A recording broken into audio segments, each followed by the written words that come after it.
कार्यक्रम के पुण्यार्जक हैं अरह सागर गुरु भक्त परिवार।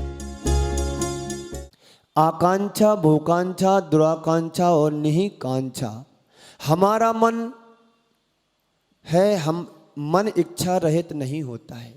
जो हमारा मन है इसमें तरह तरह की इच्छाएं डोलती रहती हैं, उत्पन्न होती रहती हैं, मिटती रहती हैं। हम एक प्लानिंग करते हैं, वो प्लानिंग पूरी नहीं हो पाती है, दूसरी तैयार हो जाती है।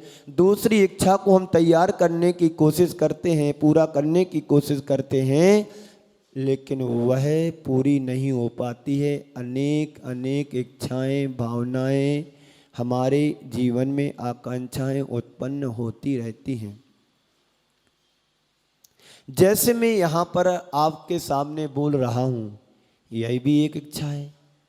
और मैं बोल रहा हूँ और आप ना सुनो, यह भी आपकी एक इच्छा है कि मुझे नहीं सुनना है। कुछ लोगों की इच्छा होती मुझे सुनना है, जाना है, समय से पहुँचना है, यह भी इच्छा होती है। मुझे नहीं, आज मुझे आहार दान देना है, यानी आहार देना, यह भी तुम्हारी इच्छा हो सकती है। यानी मतलब कहने का ये है कि संसार का प्रत्येक व्यक्ति इच्छाओं के साथ उठता है और इच्छाओं के साथ सोता है, इच्छाओं के साथ जन्म लेता है और इच्छाएं के साथ मरण को प्राप्त होता है। आपको पता है रावण के जीवन में अनेक इच्छाएं थीं, लेकिन किसी ने उससे पूछा कि भाई तुम्हारी ऐसी कौन सी इच्छा है जो तुम पूरा नहीं कर पाए हो, मरणासन की ओर हो। तो उसने बतलाते हुए कहा कि मेरी अनंत इच्छाओं में 3 इच्छाएं मुख्य थीं जो मैं पूरा नहीं कर पा रहा हूँ। यदि कोई पूरा करे तो मुझे आत्म संतोष मिलेगा। भाई क्या तुम्हारी इच्छाएं थी? कहते हैं उसने पहली इच्छा बताई कि मैं सोना तो देख लिया मैंने, सोने की लंका भी बना दी, सोना का पीलापन भी बहुत सुंदर है, सोना सुनहला भी है, सोना बहुत अच्छा लगता है, ताकि मैंने सोने की लंका बना पाई। पर मैं चाहता था सोने में सुगंधी और हो जाए तो क्या बात है। ये इच्छा पूरी नहीं हो पाई। उसने सोचा कि चलो मैं स्वर्ग नहीं जा पाऊं तो कोई बात नहीं, पर मैं अपनी लंका से सोने सीढ़ी लगा दूं स्वर्ग तक, ताकि लोग स्वर्ग अपने जिंदा में पहुंच सकें, जीवित अवस्था में। यह भी असंभव कार्य था, वो भी पूरा नहीं हो पाया और होगा भी नहीं। रावण क्या, संसार का कोई भी व्यक्ति सोचे कि मैं यहाँ से स्वर्ग जाने के लिए सीढ़ियां लगा दूं, तो कोई भी ऐसा व्यक्ति नहीं है जो सीढ़ियों के माध्यम से स्वर्ग पहुंच सके। स्वर्ग तो मरने के बाद ही जाया जाता है, इसलिए कहा जाता है कि स्वर्गवासी फलाने फलाने। तीसरी इच्छा क्या थी रावण की? तीसरी इच्छा रावण की थी अग्नि तो हो पर उसमें धूम ना हो, धुआं ना हो। तीनों इच्छाएं रावण की पूरी नहीं हो पाई और इस संसार से चला गया। और चला क्या गया तो है, पर उसने अपनी आत्मा का उद्धार तो कर ही लिया। करेगा, आने वाले समय में वो अपने जीवन का कल्याण करेगा, तीर्थंकर बनेगा, तीर्थंकर बन के मोक्ष का द्वार भी खोलेगा। लेकिन बंधुओं, आकांक्षाएं हर व्यक्ति के जीवन में पाई जाती, कोई बुरी बात नहीं। आकांक्षा भोगांक्षा बन जाए फिर भी कोई बुरी बात नहीं, पर आकांक्षा भोगांक्षा के साथ तुम्हारी दुराकांक्षा नहीं होना चाहिए। दुराकांक्षा का मतलब है कि सबसे पहले मैं सब कुछ पाऊं और अपने जीवन को तृप्त करूं। आकांक्षा क्या होती है? किसी चीज़ की इच्छा करना, ये चीज़ मुझे मिल जाए, मिले तो ठीक, ना मिले तो ठीक।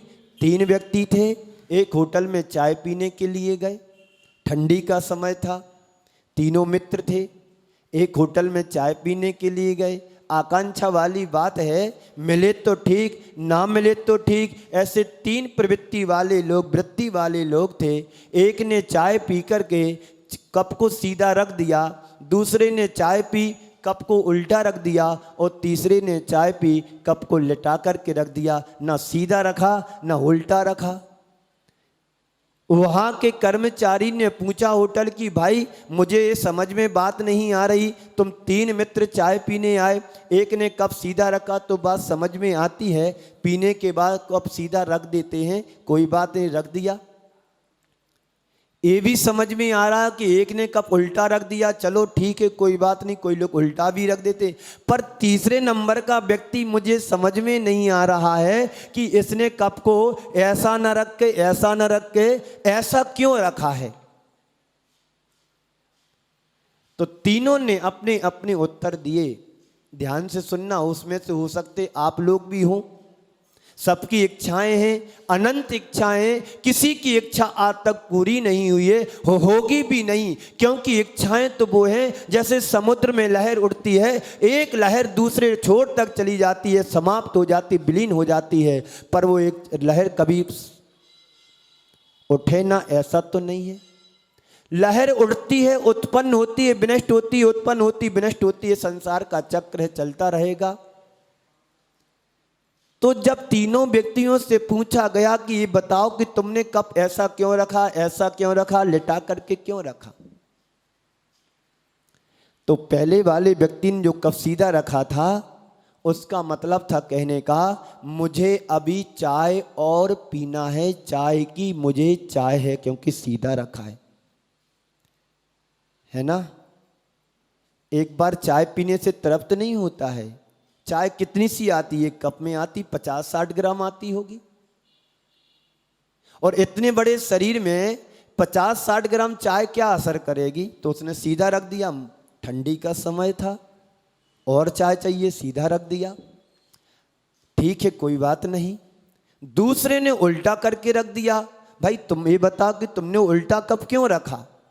बोलता है मुझे अब कोई चाय की चाय नहीं है, मैं तृप्त हो गया हूं। ये भी बात समझ में आ गई।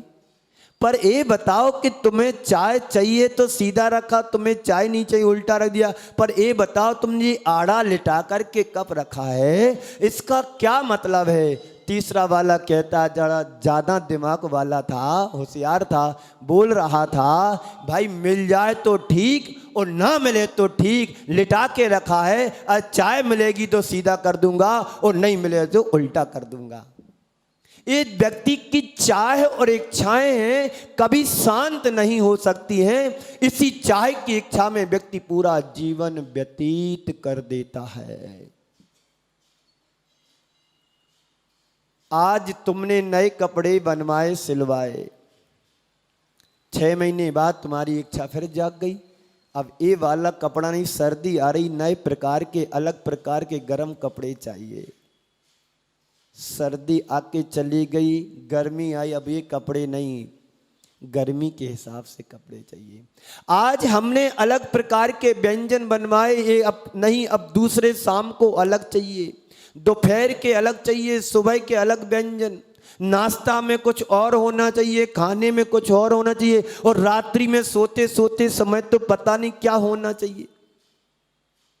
ये क्या है, हमारी इच्छाएं हैं।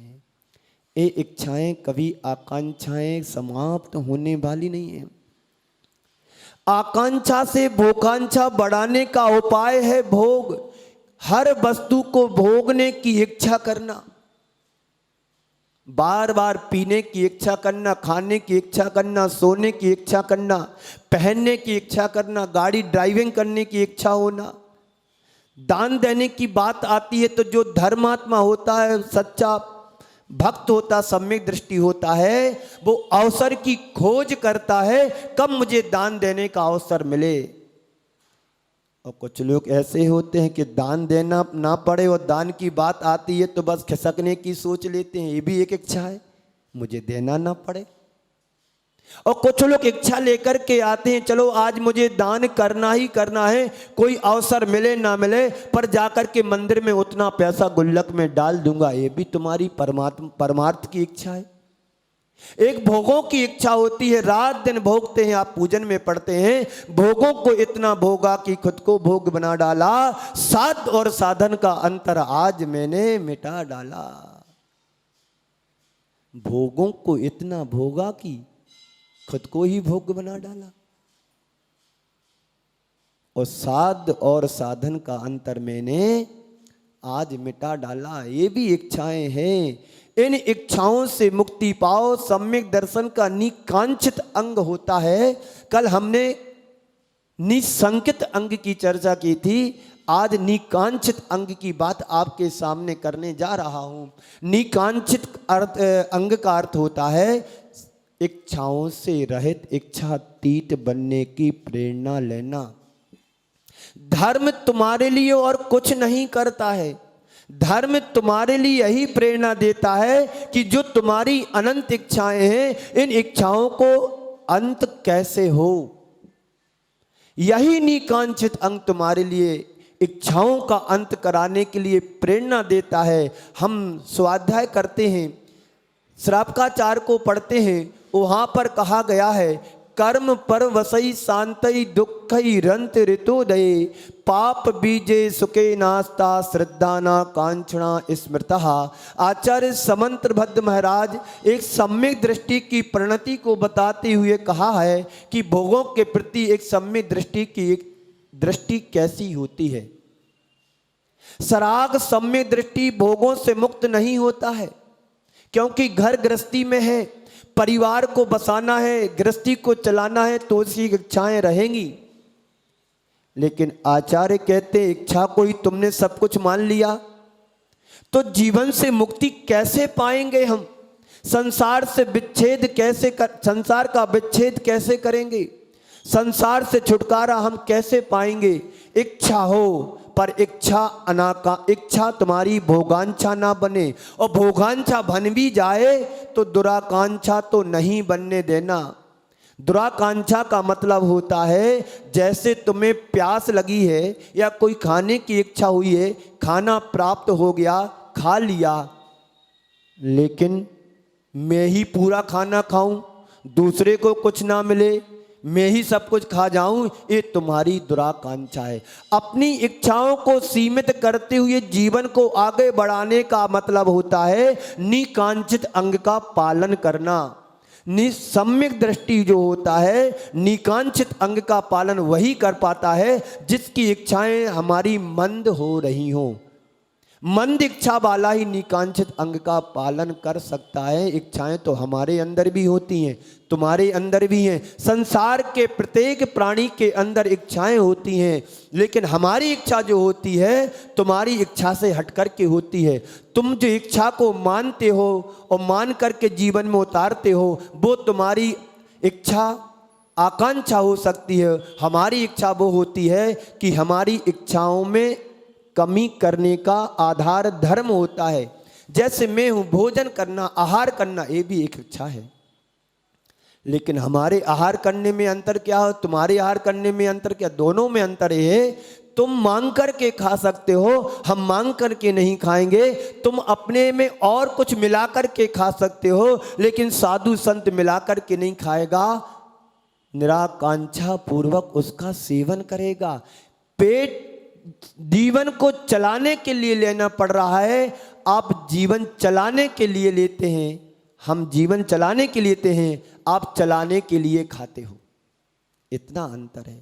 हमें जीवन चलाना है, धर्म ध्यान करना है, साधना करना है, वैयावृत्ति करना है, आराधना करना है, स्वाध्याय करना है, आदि आदि कारणों को हमें पूरा करने के लिए आहार को लिया जाता है। जैसे एक बैलगाड़ी में ओंगन डालते हैं, ओंगन क्यों डाला जाता है चक्के में, ताकि वो चू चू चेचे ना करे।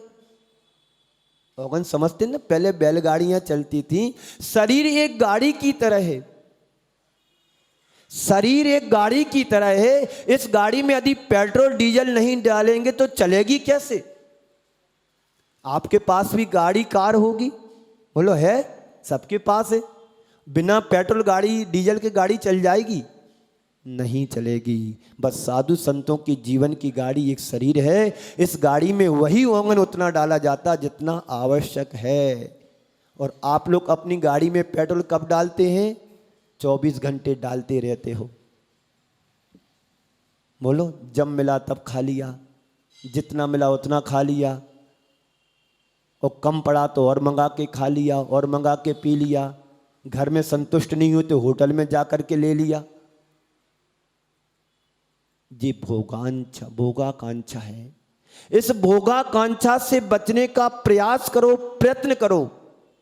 संत कहते हैं सम्य दृष्टि जीव अनंत इच्छाओं को रोकने का पुरुषार्थ करता है। उसको पता है ये सब जो हमारे जीवन में इच्छाएं कर्म के वशीभूत है। कैसे? मान लीजिए आपको कुछ इच्छा हुई, मान लीजिए आपको चाट पकौड़ी खाने की इच्छा हुई और तुम्हारे पुण्य से वो सामग्री मिल भी गई, और पुण्य ना हो और तुम्हारे मुंह में छाले हो तो तुम मिर्ची वाली चाट पकौड़ी खा पाओगे? बोलो। मुंह में छाले हो और खाने की इच्छा हो रही है और तुम्हें सामग्री भी किसी ने ला करके रख दी, अच्छा नाश्ता रख दिया, और मुंह में छाले होगा तो खा पाओगे क्या? नहीं खा पाओगे। अब बुढ़ापे में चने खाने की इच्छा हो रही हो, दांत नहीं है तो क्या खा पाओगे? ये बात अलग है, मिक्सी में कूट लेंगे, पीट लेंगे तो पाउडर बना के ले लोगे। अब बादाम नहीं खा पा रहे पर पीस करके दूध में घोल करके पीने की इच्छा हो रही है। बंधुओं, इच्छाएं कभी सीमित होने वाली नहीं है। जैसे जैसे हमारी उम्र बढ़ती है उसके साथ साथ हमारी तृष्णा भी बढ़ती चली जा रही है। होना तो ये चाहिए था, उम्र बढ़ने के साथ हमारी इच्छाएं सीमित होना चाहिए थी, तृष्णाएं कम होना चाहिए थी। स्वर्गों के बारे में कहा जाता है 12वें 16वें स्वर्ग तक तो इच्छाओं की पूर्ति तुम किसी ना किसी तरह से कर लेते हो, लेकिन 16वें स्वर्ग के ऊपर सब जितना जितना वैभव तो बढ़ता है, परीक्षाएं सब उनकी कम हो जाती हैं। वैभव बढ़ जाता है, अहमिंद्र बन जाते हैं, परीक्षाएं उनकी धीरे धीरे कम हो जाती हैं। यही सम्यक दृष्टि का लक्षण है। वहां पर कौन जाता है 16वें स्वर्ग के ऊपर? इस कार्यक्रम के पुण्यार्चक थे अरह सागर गुरु भक्त परिवार।